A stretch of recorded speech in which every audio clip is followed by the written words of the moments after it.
Hello everyone, मेरा नाम है Gaurav Shah. Welcome to our beautiful channel Educate. और आज के लेक्चर में हम लोग ग्रेविटेशन चैप्टर का जो बचा हुआ थ्योरी पार्ट है और साथ ही साथ दो न्यूमेरिकल जो एक्सरसाइज के नहीं जो बुक के अंदर है उसे हम लोग सॉल्व करेंगे। लेवल बढ़ गया है तो यहाँ का ऑब्वियसली पानी का लेवल कम हो जाएगा। अब आप पूछोगे पर ये हो क्यों रहा है सर? तो क्या होता है बच्चे लोग, सपोज करो मून यहाँ पर है, कहाँ पर है? यहाँ पर। तो जो मून होता है ना वो अपना ग्रेविटेशनल पुल लगाता है और उसी ग्रेविटेशनल पुल की वजह से यहाँ का जो वाटर का लेवल होता है वो इंक्रीज हो जाता है, जिसको हम लोग हाई टाइड कहते हैं। और यहाँ का वाटर लेवल इंक्रीज होने के कारण यहाँ पे का और यहाँ पे का वाटर लेवल कम हो जाता है। पर आप लोग बोलोगे आपके टेक्स्ट बुक में ये हाई टाइड तो दिया है पर साथ साथ इस साइड भी हाई टाइड दिया हुआ है। और इसका एक्सप्लेनेशन मैं आपको एक्सप्लेन करता हूँ। क्या होता है बच्चे लोग, जो हमारा अर्थ होता है ना, जब उसका ये वाले साइड का हाई टाइड होता है तो उसका बैलेंस ना बिगड़े उसके लिए वो यहाँ पर सेंट्रीफ्यूगल फोर्स लगाता है। अब सेंट्रीफ्यूगल फोर्स आपको 11th स्टैंडर्ड में डिटेल में आएगा, पर अभी के लिए आप ये रखो कि सेंट्रीफ्यूगल फोर्स सेंट्रीपिटल फोर्स का अपोजिट होता है। तो फिर से हम लोग अपना क्वेश्चन का आंसर देख लेते हैं। क्वेश्चन आपसे पूछा जाएगा कि हाई टाइड और लो टाइड किस वजह से होता है, तो आप लोग लिखोगे मून के ग्रेविटेशनल पुल के कारण। अब यहाँ पर आपका हाई टाइड आ रहा है तो यहाँ पर ऑब्वियसली लो टाइड हो जाता है, पर ये हाई टाइड आपका आया मून के ग्रेविटेशनल पुल के कारण। पर यहाँ पर क्यों हुआ? ताकि अर्थ का बैलेंस ना बिगड़े, तो वहाँ पर अर्थ सेंट्रीफ्यूगल फोर्स लगाता है। आगे बच्चे लोग आपको समझ में। अब हम लोग अपने अगले टॉपिक पे बढ़ते हैं जो कि है मास और वेट। मास और वेट बच्चे लोग बहुत ही इंपॉर्टेंट टॉपिक है और एग्जामिनर का तो फेवरेट टॉपिक होता है। उसके ऊपर 2 मार्क्स के लिए आपको डिफरेंस बिटवीन हर बार पूछा जाता है। तो हम लोग जैसे मैं लिखा रहा हूँ आप लोग वैसे ही लर्न करना, difference between mass and weight. बच्चे लोग क्या हुआ मालूम है, आज तक जिस चीज़ को आप लोग वजन समझते हुए आ रहे थे वो चीज़ आपका वेट नहीं है बल्कि मास है। जैसे कि मैं आपसे पूछूं आपका वेट कितना है तो आप बोलोगे सर मेरा वेट 45 kg है, मेरा वेट 40 kg है, मेरा वेट 65 kg है। तो वैसे ही जो ये हमारा वेट नहीं है, एक्चुअली ये हमारा मास है। क्या है? मास। मास होता है बच्चे लोग the amount of matter present in a body, the amount of matter present in a body, present in a body। और वेट क्या होता है बच्चों लोग? वेट होता है the force with which earth attracts the body,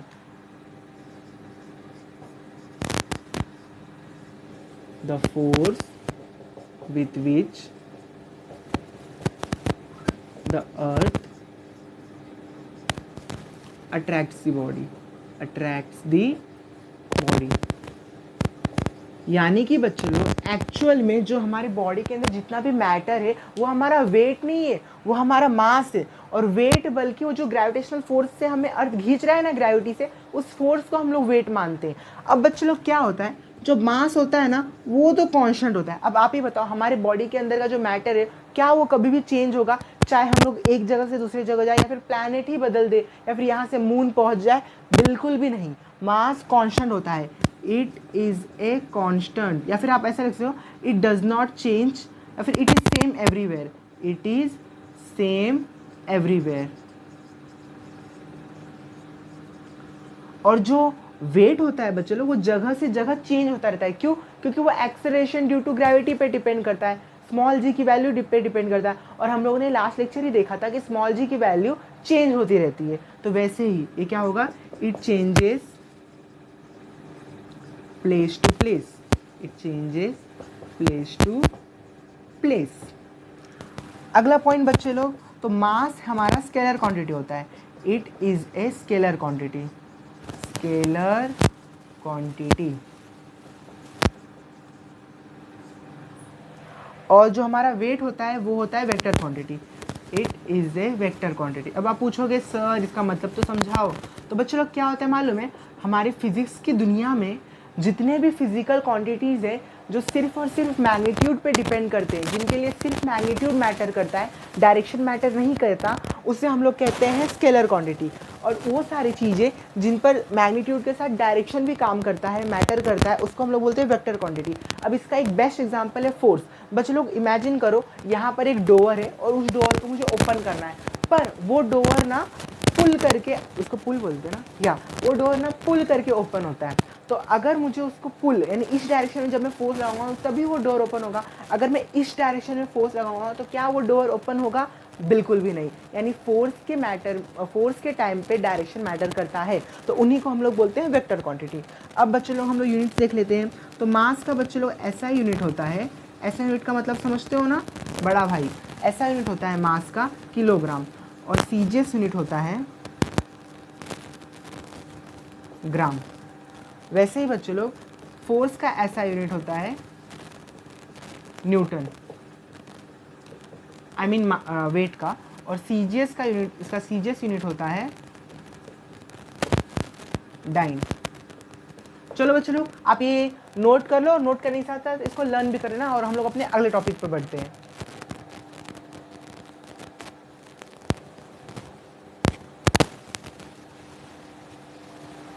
rough कर रहा हूं बच्चे लोग।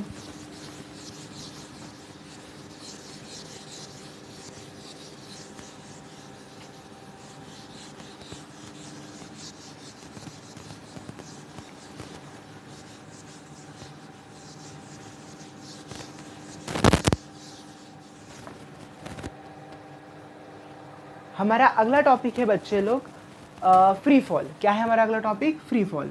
फ्री फॉल, पहले तो इसका मतलब समझते हैं। एक बात बताओ बच्चे लोग, जब ये मार्कर और मैं एक हाइट पे से कूदेंगे, अगर मार्कर को मैं फेंक दूँ और साथ साथ खुद भी कूद जाओ, तो पहले ज़मीन पे क्या पहुंचेगा? ऑब्वियसली पहले ज़मीन पे मैं पहुंचूंगा। लेकिन अगर यहाँ पर हवा प्रेजेंट नहीं होता, और जहाँ पर हवा प्रेजेंट नहीं होता उसको हम लोग वैक्यूम कहते हैं, तब मैं और ये मार्कर दोनों साथ पे ज़मीन पे पहुंचते हैं। ऐसा क्यों होता है बच्चे लोग? क्योंकि उसी को हम लोग कहते हैं फ्री फॉल। फ्री फॉल का मतलब क्या होता है?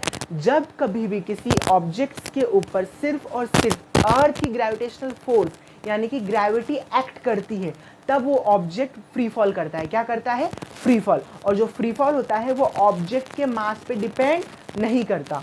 समझ में आया आपको? चलो मैं इसका डेफिनेशन लिखवा देता हूं। Whenever an object moves under the influence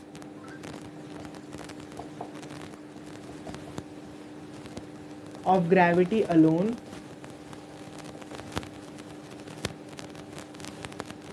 it is said to be falling freely. It is said to be falling freely.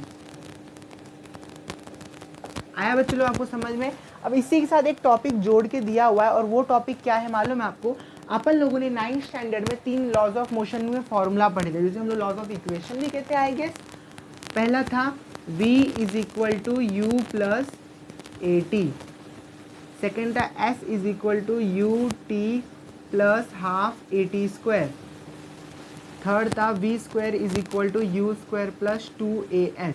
अब सुने बच्चे लोग, सुनो, इस चैप्टर में 2 चीज़ हमेशा याद रखना। इस चैप्टर में जहाँ जहाँ पर एक्सेलरेशन मेंशन किया रहेगा उसको आप लोग रिप्लेस कर लोगे स्मॉल जी से। किससे रिप्लेस करोगे? स्मॉल जी से। और जब कभी भी बच्चे लोग कोई ऑब्जेक्ट ऊपर से नीचे गिरे, कहाँ से गिरे? ऊपर से नीचे, तब आप लोगों को u को 0 लेना है। क्या लेना है? u को 0। और जब आप किसी ऑब्जेक्ट को नीचे से ऊपर फेंकोगे तब आपको v को 0 लेना है। अब u होता क्या है? u होता है आपका इनिशियल वेलोसिटी यानी शुरुआत की स्पीड, और v होता है आपका फाइनल वेलोसिटी जो कि बाद की स्पीड होती है। और साथ साथ याद रखना, जब कभी भी कोई हम लोग ऑब्जेक्ट को नीचे से ऊपर फेंकते हैं तो आपको स्मॉल जी को भी नेगेटिव लेना है। क्या लेना है? नेगेटिव। वैसे वो न्यूमेरिकल के टाइम पर मैं आपको फिर से बता दूंगा, बट अभी के लिए भी आप याद रख सकते हो। फ्री फॉल में आपको ये डेफिनेशन लर्न रहना चाहिए इसके। अच्छा, अब देखो यहाँ पर क्या करते हैं हम लोग, जहाँ जहाँ पर u दिख रहा है वहाँ पर आप 0 लिख दो, और जहाँ जहाँ पर आपको a दिख रहा है वहाँ पर आप स्मॉल g लिख दो। तो देखो क्या बनता है, तो अपने को नए फॉर्मूलाज मिलेंगे। v इज इक्वल टू, यहाँ 0 आ जाएगा तो बचेगा 0 प्लस ए टी, और एक ही जगह पे g लिखेंगे तो बन जाएगा g t. s is equal to, यहाँ 0 लिखो, 0 टी ज़ा 0 plus half g t square, बचेगा सिर्फ half g t square. Third क्या है? वी स्क्वायर, वी लगना चाहिए, v square is equal to u square यानी 0 का स्क्वायर प्लस 2as को हम लोग 2gs भी लिख सकते हैं। तो ये है आपको फ्री फॉल से नए फॉर्मूलाज मिलते हुए। इतना बच्चे लोग नोट कर लो। हम लोग बढ़ते हैं अपने नेक्स्ट टॉपिक की तरफ, जो कि है ग्रेविटेशनल पोटेंशियल एनर्जी।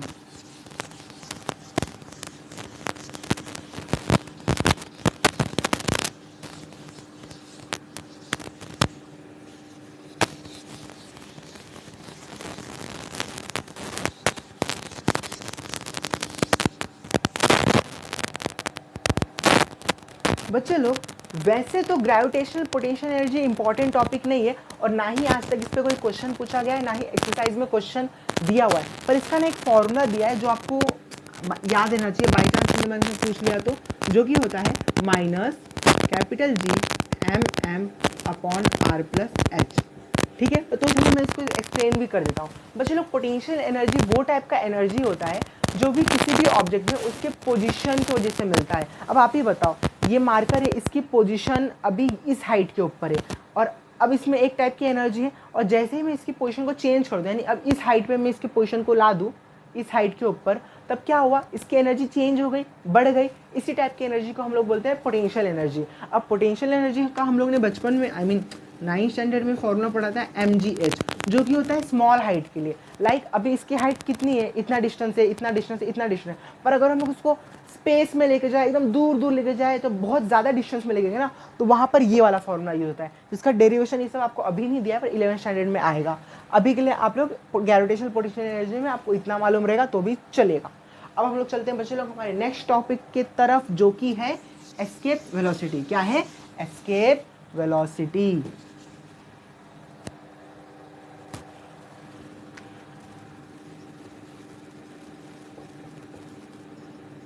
क्या होता है बच्चों लोग एस्केप वेलोसिटी? तो ना अभी इस मार्कर को मैं ऊपर फेंकूंगा, बहुत ताकत लगा के फेंकूंगा, फिर भी वापस ज़मीन पे आ जाएगा ना, तो क्या हमारे इस अर्थ के ग्रेविटेशनल फील्ड के बाहर कुछ भी नहीं जाता? बिल्कुल जाता है। एलॉन मस्क का रॉकेट जाता है, इसरो का रॉकेट जाता है, नासा का रॉकेट जाता है। ये रॉकेट्स कैसे जा रहे हैं अर्थ के बाहर? तो बच्चे लोग, ये लोग वो एक ताकत का इस्तेमाल कर रहे हैं, और जिस ताकत का नाम है एस्केप वेलोसिटी। एस्केप वेलोसिटी एक टाइप की वेलोसिटी होती है, एक टाइप की इतनी स्पीड होती है जो अर्थ की ग्रेविटेशनल फील्ड को ओवरकम या फिर पार करके चले जाती है। समझ में आया आपको? तो क्या होता है escape velocity? The velocity required to escape Earth's gravitational field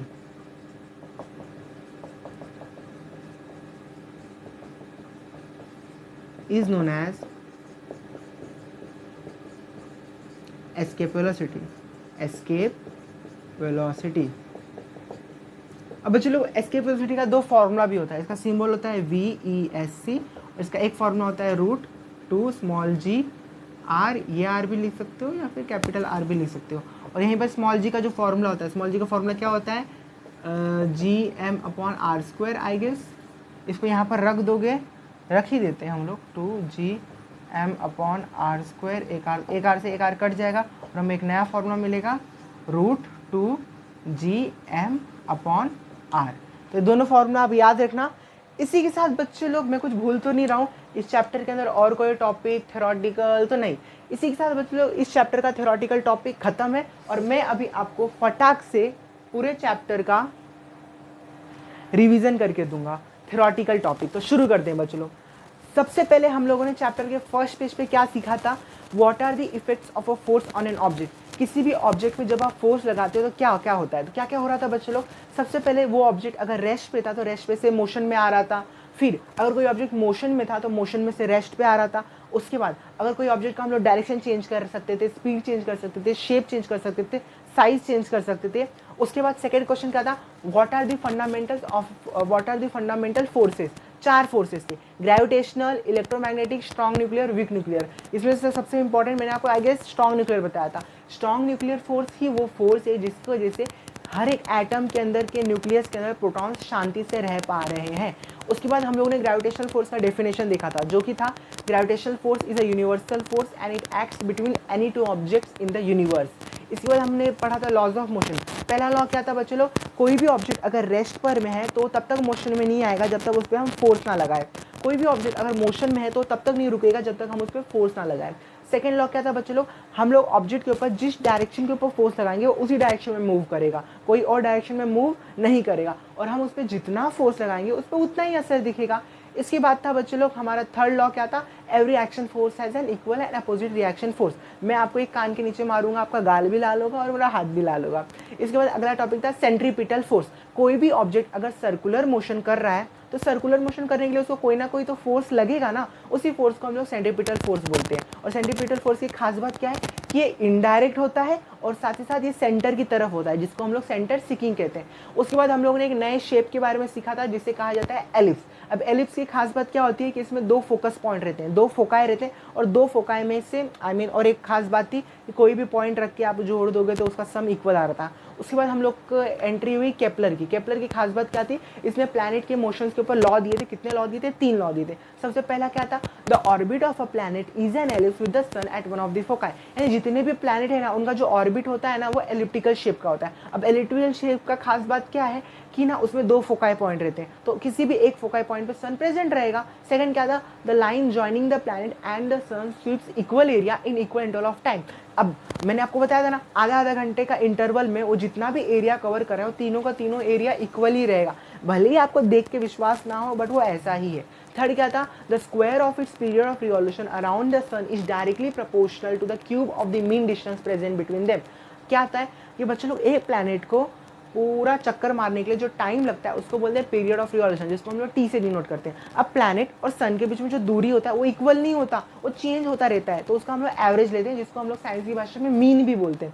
अब क्या हुआ बच्चे लोग, अब क्या हुआ है, क्या इस मीन डिस्टेंस को हम लोग आर से डिनोट करते हैं। तो थर्ड लॉ में एक रिलेशन बताता है क्या, कि t square directly proportional r cube. अब हमारा साइंस के अंदर डायरेक्टली प्रोपोर्शनल हमारे किसी काम का नहीं होता, तो हमने उसे इज इक्वल टू में कन्वर्ट किया, और जैसे हम लोग ने उसे इज इक्वल टू में कन्वर्ट किया तो वहाँ पर एक कॉन्स्टेंट की एंट्री हुई, और वो कॉन्स्टेंट था के, यानी t square upon r cube is equal to k, जिसका इस्तेमाल किया था न्यूटन ने अपने इनवर्स स्क्वायर लॉ के डेरिवेशन के अंदर, जो मैं आपको ओरली नहीं बता सकता, उसके लिए तो आपको सॉल्व करके देखना ही पड़ेगा। उसके बाद हमारा अगला थ्योरेटिकल टॉपिक था Newton universal law of gravitation. वो क्या होता है बच्चों लोग, according to this theory every object in the universe attracts every other object with a definite force, and this force is directly proportional to the product of the masses of both the objects and inversely proportional to the square of the distance present between them. इससे अपने को एक formula मिला था, और वो formula था F is equal to capital G m1 m2 upon d square.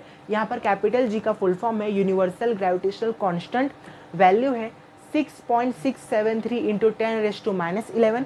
ऐसा यूनिट है न्यूटन मीटर स्क्वायर पर केजी स्क्वायर, और सीजीएस यूनिट है डाइन सेंटीमीटर स्क्वायर पर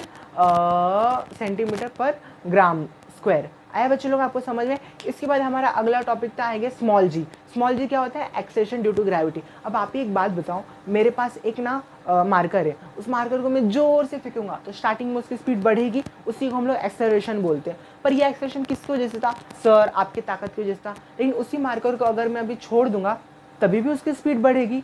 इस स्पीड बढ़ने को हम लोग बोलते हैं एक्सेलरेशन। और ये अभी मेरी ताकत की वजह से था क्या, नहीं, ये अर्थ के ग्रेविटेशनल फोर्स के कारण की वजह से था। इसको हम लोग कहते हैं acceleration due to gravity. Acceleration due to gravity का सिंबल होता है स्मॉल जी, और इसकी वैल्यू हम लोग रफली लेते हैं 9.8।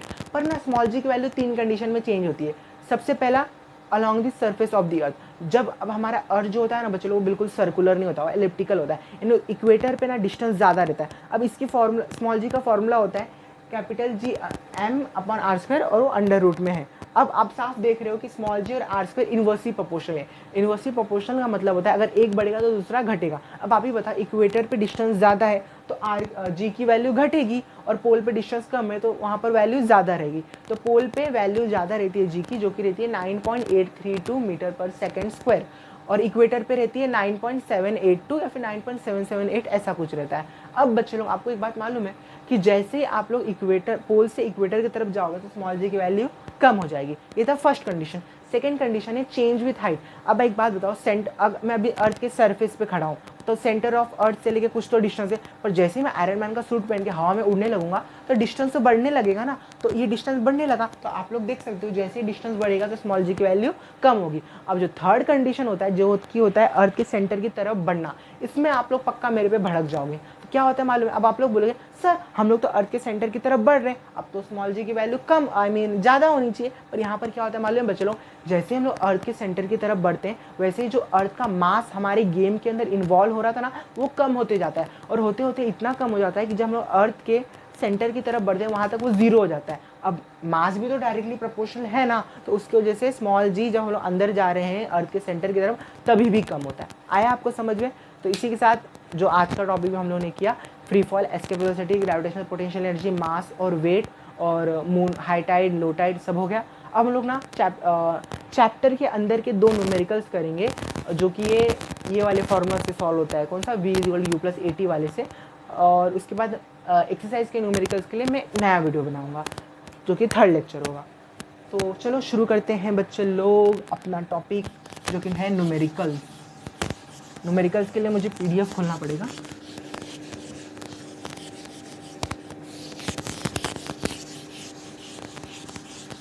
पता है मैंने आज का ये पार्ट कल भी रिकॉर्ड किया था, पर ना उसमें वॉइस ही नहीं आया था, तो मुझे आज फिर करना पड़ रहा है। सो बच्चे लोग, चैप्टर का थ्योरी कंप्लीट होने के बाद हम लोग चैप्टर के बीच में जो दो न्यूमेरिकल्स दिए हुए हैं वो करेंगे। पेज नंबर 12 पे दिया हुआ है example number 1, an iron ball of mass 3 kg is released from a height of 125 meter and falls freely to the ground. Assuming that the value of g is 10 meter per second square, calculate। अच्छा, पहले क्या क्या given दिया हम लोग वो निकाल लेते हैं साइड में। सबसे पहले मास दिया हुआ है, यानी m की वैल्यू है 3 kg। हाइट दिया हुआ है, हाइट को बच्चों लोग इस चैप्टर में हम लोग s मानते हैं, जो कि है 125 मीटर।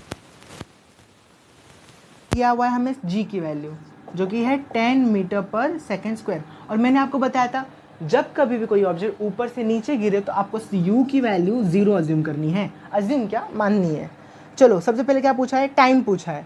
टाइम उसको ऊपर से नीचे पहुंचने के लिए कौन सा वाला लगाए, अगर हम लोग s = सेकेंड वाला फॉर्मूला लगाए क्या, s = ut plus half AT square लगा के देख लेते हैं। s की वैल्यू है 125, ये 0 हो गया। हाफ वैसे का वैसा, g की वैल्यू कितनी है 10 और t की स्क्वायर अपने को निकालने का है। 2 यहाँ से 5 आ गया। अब 5 यहाँ मल्टीप्लाई में यहाँ जाके डिवाइड चला गया। 125 रुपये को जब हम लोग 5 लोगों में बांटेंगे तो हर एक को 25-25 मिलेगा, और 25 का अंडर रूट होता है 5। तो t की वैल्यू आ गई बच्चे लोग 5 सेकेंड। कितना आ गया 5 सेकेंड, t = 5 सेकेंड। आगे क्या पूछा है अपने से, वेलोसिटी ऑफ बॉल, यानी आपने को v की वैल्यू पूछी है। चलो v = u+at लगा देते हैं। v की वैल्यू अपने को निकालनी है, u की वैल्यू 0 है, a की वैल्यू 10 है, t की वैल्यू है कितनी थी 5। तो v की वैल्यू आ गई बच्चे लोग 5 × 50 मीटर पर सेकेंड। आगे क्या पूछा है अपने से, the height of the ball at half the time it takes to reach the ground. Ball आधे समय में कितना दूर पहुंचा होगा, तो हम लोग t की वैल्यू 2.5 लेकर करते हैं। ओके, कौन सा वाला फॉर्मूला लगाएं, अब लोग हाइट पूछा है ना, थर्ड वाला लगाते हैं। v² = u² + 2as। v की वैल्यू 50, ये v की वैल्यू आएगी क्या, हाँ ला सकते हैं। 50 का स्क्वायर कितना हो जाएगा 2500, u की स्क्वायर 0 का स्क्वायर 0 होता है, प्लस 2 × a की वैल्यू थी 10 और s की वैल्यू अपने को निकालनी है 2500 upon 20 = s।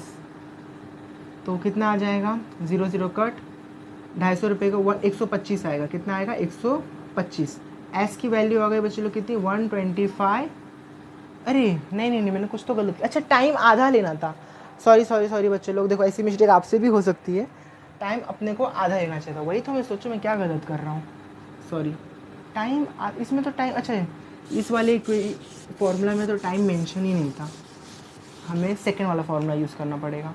s = ut plus half AT²। s की वैल्यू अपने को निकालनी है, u की वैल्यू 0 हो जाएगी यहाँ पर, हाफ एक 10 है, t का स्क्वायर 2.5 का स्क्वायर कितना होता है बच्चे लोग 6.25। ठीक है, यहाँ 5 आ गया। अब 6.25 को 5 से मल्टीप्लाई करो तो 625 को 5 से मल्टीप्लाई कर दो, 5 5 25, 5 यहाँ 2 5 10 2 2 1 5 से 30 31.25 है। कितना है 31.25। और बच्चे लोग ये आपका फाइनल आंसर नहीं है, हमें 125 में से ये वैल्यू को माइनस करना पड़ेगा। तो यहाँ कर दूँ मैं साइड में, आपको दिख रहा है 125 में से 31.25 को आप माइनस कर दो। 10 में से 5 गया 5, 9 में से 2 गया 7, 4 में से 1 गया 3 और 12 में से 3 गया तो कितना आ रहा है 12 में से 3 गया तो 9 आ रहा है। 93.75 आंसर आना चाहिए बच्चे लोग, 93.75 मीटर। देखो तो मैं राइट है क्या, सो ये राइट है। चलो तो फर्स्ट क्वेश्चन हो गया बच्चे लोग एग्जाम्पल का। अब हम लोग सेकेंड क्वेश्चन करेंगे।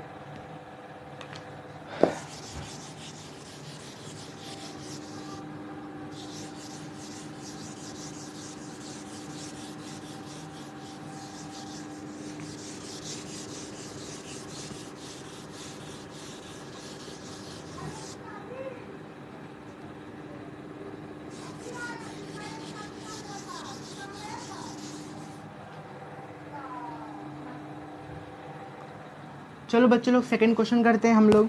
अ tennis ball is thrown up and reaches a height of 4.05 metre, यानी हमें एस की वैल्यू दे दी गई है 4.05 मीटर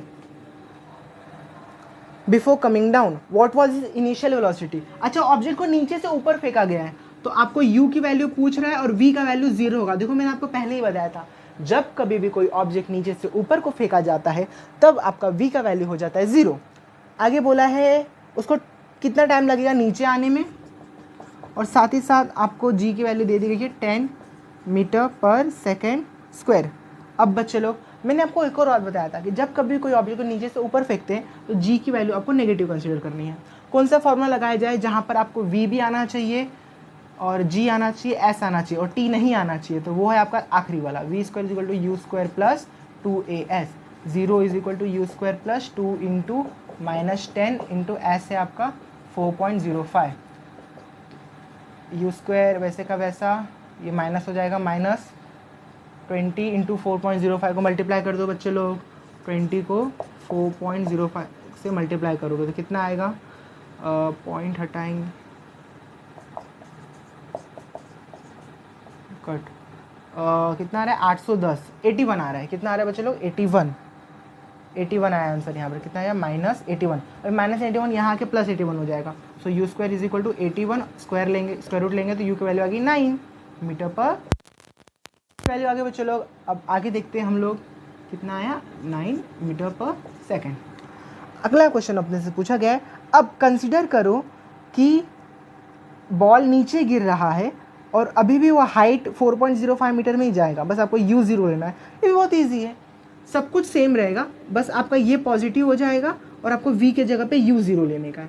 सो ये वाला फॉर्मूला लगा देते हैं, ut plus half a t square, s की वैल्यू 4.05, ut ये 0 हो जाएगा, हाफ इंटू a की वैल्यू 10 हो जाएगी, t का स्क्वायर वही तो अपने को निकालना है, यहाँ से 5 हो जाएगा, 5 यहाँ मल्टीप्लाई में यहाँ जाके डिवाइड में चला गया तो 4.05 upon 5 is equal to t square. ये पॉइंट यहाँ से हट गया तो यहाँ पर 2 0 बढ़ जाएगा। ये डिफिकल्ट क्यों लग रहा है इतना, सॉल्व करके देखते हैं। अब कैसे करेंगे बच्चे लोग, हम लोग करते हैं इसको, किससे डिवाइड करेंगे, 5 से होगा डिवाइड, 81 हो जाएगा, 500 हो जाएगा, 81 अपॉन 100 का स्क्वायर रूट लोगे तो आ जाएगा आपका 9 अपॉन 10 जो कि होता है 0.9 सेकेंड, जो कि राइट है। इसी के साथ बच्चे एक्सरसाइज के वो कंप्लीट करेंगे एकदम इजीली, आपको बिल्कुल भी टफ नहीं लगेंगे। तो चलो शुरू करते हैं बच्चे लोग। सबसे पहला न्यूमेरिकल कह रहा है an object takes 5 second to reach the ground from a height of 5 metre on a planet, what is the value of small g on the planet. तो सबसे पहले हम लोग लिखते हैं क्वेश्चन नंबर 1, गिवन लिखने का बच्चे लोग ऐसे, क्या क्या दिया हुआ है, एक ऑब्जेक्ट को 5 सेकेंड लग रहा है ग्राउंड पे पहुंचने के लिए 5 मीटर के हाइट पे से, यानी कि हाइट दिया हुआ है, इसको हम लोग एस से डिनोट करते हैं 5 मीटर। उसके बाद क्या दिया है बच्चे लोग, टाइम लग रहा है 5 सेकेंड, और उसके बाद अपने को क्या दिया है, स्मॉल जी का वैल्यू पूछा है। तो मैंने आपको बच्चे लोग बताया था कि जब कभी भी कोई ऑब्जेक्ट ऊपर से नीचे गिरे तो आपको u को 0 मानना है। अच्छा, यहाँ पर फॉर्मूला में साइड में लिख देता हूँ, v is equal to u plus a t, s is equal to u t plus half a t square, v square is equal to u square plus 2as। Mostly यही formulas का use होगा। तो बहुत easy question है बच्चे लोग, कौन सा फॉर्मूला लगाए, आई गेस सेकेंड वाला फॉर्मूला।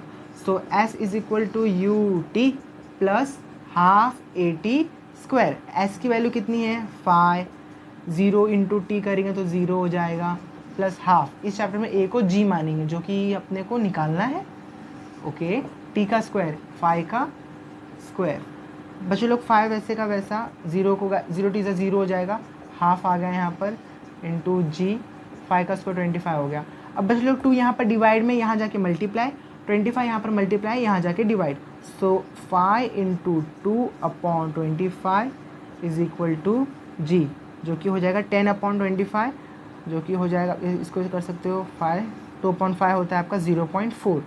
देयरफॉर बच्चे लोग स्मॉल जी की वैल्यू आ गई 0.4 मीटर पर सेकेंड स्क्वायर। और फर्स्ट क्वेश्चन इसी के साथ सॉल्व हो गया। आप लोग नोट डाउन कर लीजिए, फिर मैं आपको सेकंड क्वेश्चन बताता हूँ।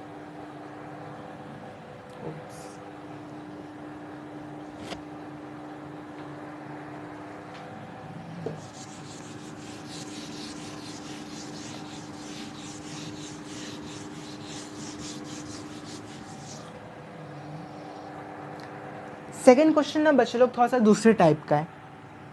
देखो यहाँ सेकेंड क्वेश्चन में हमें दो प्लैनेट दिया गया है, एक है आपका प्लैनेट ए और एक है आपका प्लैनेट बी। अब बच्चे लोग प्लैनेट ए का हमें बोला गया है कि जो रेडियस है उसको आप आर ए मानो और प्लैनेट बी के रेडियस को आप आर बी मानो। प्लैनेट ए के मास को आप एम ए मानो और प्लैनेट बी के मास को आप एम बी मानो। प्लैनेट ए के एक्सेशन ड्यू टू ग्रेविटी को आप जी ए मानो और प्लैनेट बी के एक्सेशन ड्यू टू ग्रेविटी को जी बी मानो। और ऐसा अपने को क्वेश्चन में बोला गया है कि प्लैनेट ए का जो रेडियस है वो प्लैनेट बी के रेडियस का हाफ है यानी आर बी अपॉन 2 और प्लैनेट बी का जो एक्सेशन ड्यू टू ग्रेविटी है वो प्लैनेट ए के आधा है यानी जी ए अपॉन 2। अब अपने को एक फॉर्मूला पता है, कौन सा, small g is equal to g m upon r square, वो हम इन दोनों जगह लगा देंगे। तो यहाँ हो जाएगा g A is equal to capital G M A upon R A square. देखा आपने मैंने क्या किया। और सेम यहाँ पर small g B is equal to capital G M B upon R A. अब अपन कैपिटल जी के आगे ए बी नहीं लगा रही क्योंकि वो तो कांस्टेंट होता है पूरे यूनिवर्स के अंदर। तो चलो शुरू करते हैं। ये वैसे कैपिटल जी वैसे का वैसा, एम ए वैसे का वैसा। अब आर ए की वैल्यू कितनी है, आर बी अपॉन 2, तो उसको हम लोग लिख देंगे आर बी अपॉन 2 का स्क्वायर।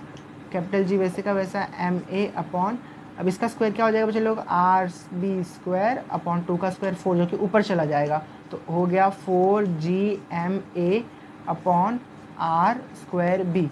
इसको आप लोग याद रखो जी है, ठीक है, इक्वेशन नंबर 1 करके इसको याद रखो। अब बच्चे लोग उससे मार्कर का यूज़ करता हूँ। जी बी की वैल्यू क्या है, जी ए अपॉन 2, क्या है, जी ए अपॉन 2।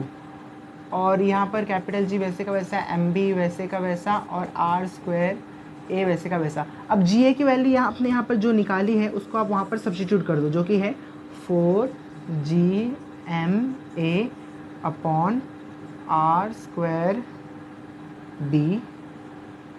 अच्छा यहाँ मैंने यहाँ बी आना चाहिए था, मिस्टेक किया था मैंने, फिर बी अपॉन में 2 से इसको डिवाइड हो गया बच्चे लोग, 2 आया और अपने को मिल गया 2 g M A upon r square. अच्छा यहीं पर कट है, आर स्क्वायर भी कट, कैपिटल जी कट। तो अपने को फाइनल आंसर क्या मिल गया, 2 m a is equal to m b, जो कि आपका आंसर है। बहुत इजी क्वेश्चन था बच्चे लोग, आप लोगों ने देखा मैंने कैसे कैसे डिवाइड किया और क्या क्या किया। बढ़ते हैं हमारे नेक्स्ट क्वेश्चन की तरफ।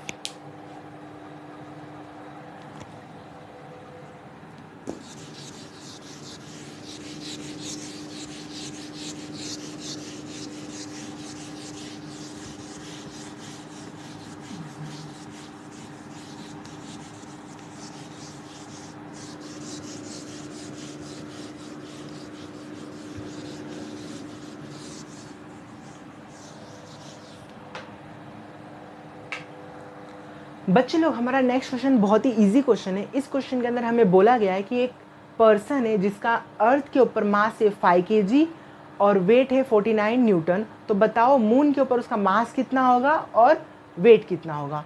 तो बच्चे लोग सबसे पहली बात, मास तो कांस्टेंट होता है, तो मास अगर अर्थ के ऊपर 5 kg है तो मून के ऊपर भी 5 kg ही होगा।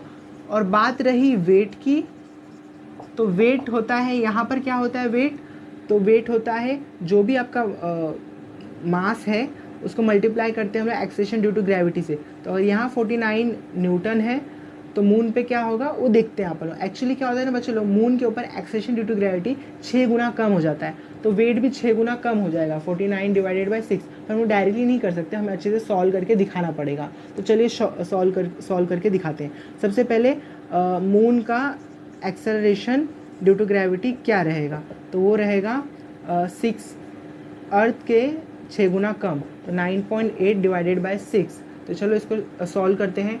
सो 6 3 38 गया, 6 6 36 होता है, 1.6 फिर 36 6 2 बचा 20, तो यहाँ पर 3 आया, फिर ऐसा फिर 3, अच्छा 1.3 आता रहेगा, तो आप लोग इतना ध्यान रखो। चलो अब करते हैं हम लोग वेट निकालते हैं।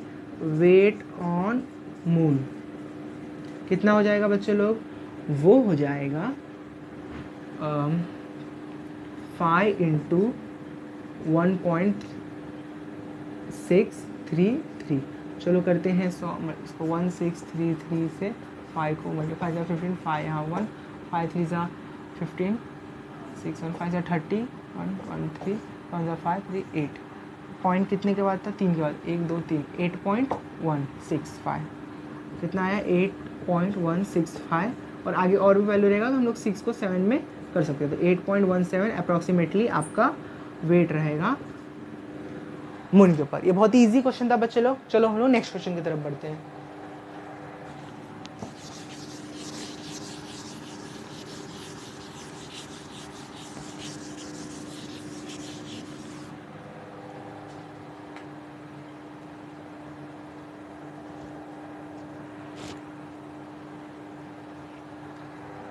हमारे नेक्स्ट क्वेश्चन में बच्चे लोग एक ऑब्जेक्ट को नीचे से ऊपर फेंका जा रहा है। तो नीचे से ऊपर फेंकने का आपको सारी कंडीशंस याद है ना कि v की वैल्यू 0 होती है, स्मॉल g नेगेटिव में ले लिया जाता है। चलो शुरू करते हैं। एक ऑब्जेक्ट को नीचे से ऊपर फेंका, हाइट पहुंचा वो 500 मीटर।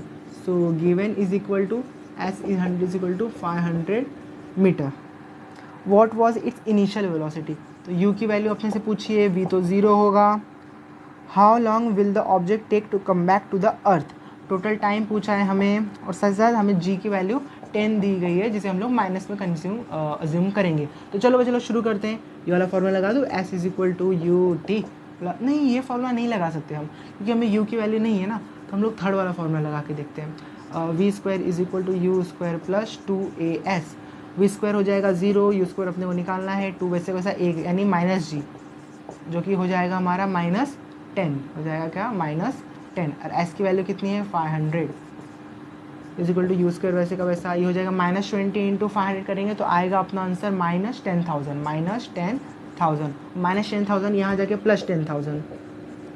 अच्छा बच्चे लोग, और 2 का स्क्वायर क्या होता है 4, 3 का स्क्वायर 9, 5 का स्क्वायर 25, 10 का स्क्वायर 100, वैसे 100 का स्क्वायर होता है 10,000। तो जब हम लोग 10,000 का स्क्वायर रूट लेंगे तो अपने को u की वैल्यू आ गई 100 मीटर पर सेकेंड। अपने से टोटल टाइम पूछा है, टाइम के लिए कौन सा वाला लगा दे formula, v is equal to u plus 80 लगा दे। v की वैल्यू कितनी है 0, u की वैल्यू कितनी है अभी आया कितना 100 आया ना, हाँ 100 प्लस a की वैल्यू कितनी है, a की वैल्यू है -10, सो -10 और t अपने को निकालना है 100 यहाँ आके आ गया -100, वहाँ पर था आपका -10t। इनके बीच में कोई सिंबल नहीं है मतलब मल्टीप्लाई का, तो 10 यहाँ के डिवाइड -100 अपॉन -10 माइनस माइनस का 0 0 कट। टाइम आ गया बच्चे लोग 10 सेकेंड। बट ये टाइम बस आपका ऊपर जाने का है, बट ऑब्जेक्ट ऊपर से नीचे भी तो आएगा और वो हम अज्यूम करते हैं कि सेम रहेगा। तो हमारा टोटल टाइम हो जाएगा, टोटल टाइम 10 + 10 और वो होगा 20 सेकेंड। Question completed. अब हम लोग बढ़ते हैं अपने लास्ट क्वेश्चन की तरफ। A ball falls off a table वाला।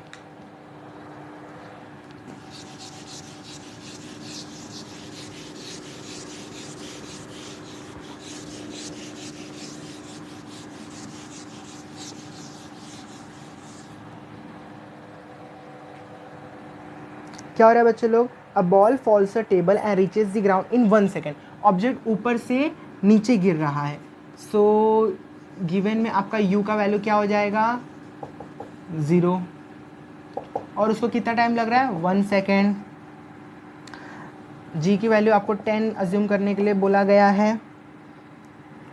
अपने को उसका फाइनल वेलोसिटी करना है और हाइट निकालने का है। कौन सा फॉर्मूला लगाओ, obviously v is equal to u plus 80। v की वैल्यू अपने को निकालनी है, u दिया हुआ है आपको 0, a की वैल्यू कितनी है 10, टाइम आपको दिया है 1 सेकेंड। तो बच्चे लोग v की वैल्यू आ गई 10 मीटर पर सेकेंड। कितना इजी क्वेश्चन था। और अब क्या पूछा है, s निकालने को बोला है। कौन सा वाला फॉर्मूला लगाओ, सेकंड वाला लगा दो, s is equal to u t plus half a t square. s की वैल्यू क्या है निकालनी है, u की वैल्यू 0 हो गया, हाफ a की वैल्यू है 10 टी स्क्वायर, टाइम कितना आया, सो 1 सेकेंड, 1 का स्क्वायर 1 ही होता है, यहाँ से 5 आ गया, सो s आ गया अपना s is equal to 5 metre. कितना सिंपल था बच्चे लोग। इसी के साथ बच्चे लोग चैप्टर के सारे न्यूमेरिकल्स खत्म हो गए। आप लोग सोच रहे होगे क्या सर लास्ट के 2 न्यूमेरिकल वो आपने कराया नहीं, क्योंकि दोनों न्यूमेरिकल जिंदगी में कभी नहीं आएगा एग्जाम में। एक्चुअली वो न्यूमेरिकल आपको दिया गया है ये वाला फॉर्मूला का इस्तेमाल समझाने के, और वो फॉर्मूला है F is equal to capital GM1 M2 upon R²। और इसका कैलकुलेशन बच्चे लोग बहुत टफ होता है, समझ में आपको यकीन नहीं हो रहा तो आप लोग एक बार ट्राई कर लेना। मैं तो बहुत बार ट्राई किया बट मेरे को कभी नहीं आया सॉल्व करना, उसमें कैलकुलेटर यूज़ करना पड़ता है और कैलकुलेटर यूज़ करने के बाद भी वो बहुत ज़्यादा बेकार हो जाता है। तो आप उन दोनों क्वेश्चन को बिंदास अवॉइड कर सकते हो। इसी के साथ बच्चे लोग चैप्टर कंप्लीट हो गया। Please subscribe to this channel and thank you for watching my lecture. मेरा नाम मत भूलिएगा, गौरव शाह। बाय।